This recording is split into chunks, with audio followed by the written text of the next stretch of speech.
Ανακατέψτε στραγγιστό γιαούρτι μεγάλα ζαχαρούχο και φτιάξτε το νοστιμότερο γιαουρτογλυκό που φάγατε ποτέ. Τόσο εύκολο και τόσο νόστιμο. Θα με θυμηθείτε.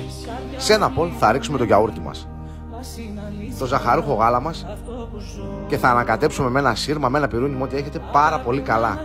Να ομογενοποιηθούν τα υλικά. Έτσι ακριβώς όπως δείχνω στο βίντεο.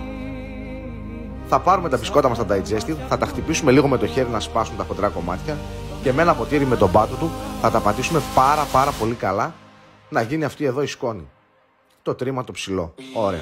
Δεν χρειάζεται να βάλουμε τίποτα, θα τα βάλουμε έτσι γιατί θα βγει η υγρασία από το γάλα και από το γιαούρτι.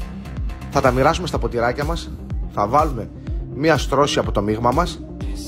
Σε κάποια ποτήρια μπορεί να το κάνετε σκέτο μπισκότο, να ρίξουμε άλλη μία στρώση μπισκότο, άλλη μία στρώση γιαούρτι και να βάλουμε από πάνω πάλι να γαρνίρουμε με μπισκοτάκι. Αν στο άλλο θέλετε μπορείτε να το βάλετε μαρμελάδα φράουλα να γίνει σαν cheesecake. Φτιάξτε αυτό το γλυκό και θα με θυμηθείτε. Αν σας άρεσε το βίντεο κάντε ένα like και ένα follow.